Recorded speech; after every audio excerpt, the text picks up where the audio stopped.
Initial customer contact with your company. Today, we're going to talk about what's involved when a customer either calls or contacts you through your website or email, how to handle that, and how important it is to your company. I'm a firm believer that it's one of the most important parts of handling a customer. It's the first impression they're going to get of your company, and obviously, you always want to give a good impression if you're gonna want to get business. So you need to take this seriously, and you've got to have a plan. Definitely got to have a plan. You can't just wing something like this. So when the first phone call comes in, who answers the phone? If you're just starting out, I'm sure it's probably you that are answering the phone. I don't think most companies start out with a secretary, but in the beginning it could be you. Um, During the day, you might be either you're going to be on a job, talking to customers, or you're going to be performing the work, whether it be landscaping work or mowing, anything like that. Any kind of a phone call you get is going to be an interruption to what you're doing, um, and that's something you got to think about. Um, Obviously, having a secretary would be expensive, but it beats being disturbed in the middle of exactly what you're doing. I've been there, been disrupted in the middle of projects many times. Um, until the day that I hired an answering service. Couldn't afford a full time secretary, but I ended up hiring an answering service um, to answer the calls for me, and they would take messages. First thing they would do is try and transfer the call to me, and I could see on my phone if it was them calling. If I was able to answer it, then I would answer it. If I wasn't able to answer it, then they could take a message, what the customer was looking for, and get the message to me so I could call them back at a later time. But the more important thing is that the customer is somebody's answering the phone, because 9 times out of 10, when they just get a voicemail, uh, not not every customer is going to leave a message. Most of your customers are going to hang up and they're going to continue calling your competitors and see who answers the phone that they can talk to because they have an immediate need. You want to do your best to take care of that immediate need and get them the information that they need. Um, if you do get a message, you can call them back at a time that's appropriate for you. Obviously, you want to do that as soon as possible because they're on the phone trying to find somebody to take care of what they need. The answering service, in my eyes, especially for a small business, it's a must. Um, we Even when we ended up, hiring a secretary or an admin person for the office who answered the phone during the daytime hours, we continued using the answering service at night so that we wouldn't miss any calls at night. Um, so you don't want to miss any customers that call in. And the price, it can be costly. If you're not getting a lot of calls, they charge by the minute for the most part. So if you're not getting a lot of calls, it could be as little as $100 a month. Um, if you are getting any kind of volume of calls, it's going to be it's going to go up from there, two, three, four, 500 a month, depending on how many calls you're getting. Um, I've had very good success with them. Obviously, when you're using an answering service like that, you've got to get a script together. You should really even when you're answering the phone, you should have a script because you want to know, you want to have a plan of what to say, other than just hi, how can I help you? You want to make sure that you're getting everybody's information from them: name, address, phone number, email, what their interest is, and what type of project they have, or what service that you offer that they're interested in. Um, so you can you can keep that information for future emailings and stuff like that. It's way cheaper than having a secretary.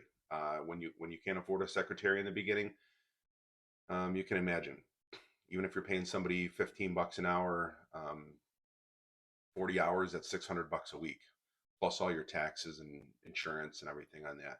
So if you can get an answering service from anywhere from 1 to 500 a month to answer the phone, that's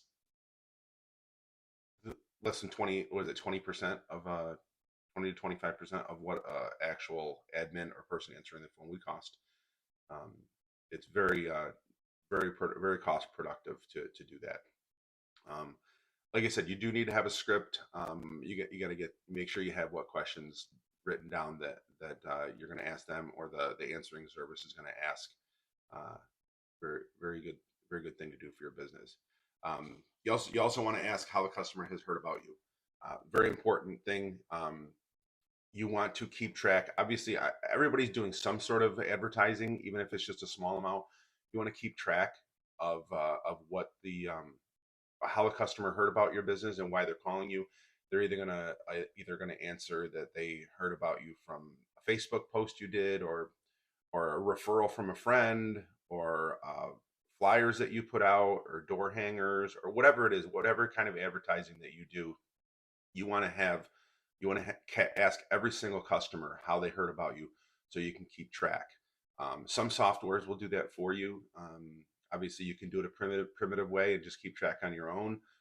But it's very important, so you know that if you spent 500 bucks or $1,000 on some sort of advertising, and throughout the whole season you don't get any customers, or just a couple that said that they found you from there, you can better evaluate your marketing spend on your input back from customers that call, so you know where they found you.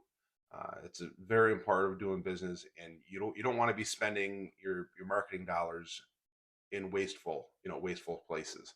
So you want to keep track of where they're finding you, and know when you want to spend more on certain parts of that. That's a little bit of marketing that we're talking about phone calls today, and customer contact. But another thing is we use Calendly. Calendly, if you're not familiar with that, it's an online app. It's basically a calendar. You can put available appointments in there for customers or your answering service to pre-book appointments for you without you actually talking to the customer. This is one of the most one of the best things I ever did in my business was have preset appointment times on the calendar. And when people would call, the answering service could go right on to Calendly, and they could say, "Oh, these are our available appointments. What works out good for you?" They would have my entire calendar on there of what times I could meet and what times I couldn't meet. They would we would have them set up like every hour and a half to 2 hours, and so and I knew that we had to stick to this calendar if we were going to book appointments on it. So just imagine being out on a job working, and having the answering service answer a call, answer a couple questions that they're not going to be able to answer technical questions, but they can at least tell a customer if it's a service you offer or not, and booking the appointment for you. And you would get a text or an email afterwards that would pop up on your phone that say, "Hey, you got an appointment for an estimate for a lawn or a patio or a landscaping job or anything." How awesome that would be to have that taken care of for you. So consider using a calendar to set up your appointments. You can just put your available hours on there. If it's only evenings, you can set your appointments up for 5, 6, 7, every night of the week, 3 nights a week, 4 nights a week, and you could have the answering service could actually book the appointments for you. Really, really helpful tool that we discovered, and you should definitely consider it. Your website. I'm going to assume that everyone's got a website at this point. If not, you definitely one of the most important things in your business. You need to do that, and the form fill that's on the website. You're going to want to make sure you've got a contact form on there for the customers to fill out, in addition to your phone number. But the contact form, name, address, phone number, how did you hear about us, email, all that pertinent information you're going to want to get, and a note. You can either have a drop down for all the jobs all the types of services you offer for them to choose from, or you could just leave something blank for them to write something about their project on there, so that you know why they're calling. So from that contact form that will get emailed to you, you'll get you're going to find out what they want, where they live, who they are. It'll give you all the information you need to call them back and find out if it's a job that fits you. So that's just a brief rundown on customer phone calls and website form fills, and some techniques you can use, and some things that you need to do. Hopefully you guys got some value out of this video. If you did, please do me a favor, hit the like button and subscribe to the channel. We're definitely going to have a lot more videos like this coming up. All right, thank you, have a great day.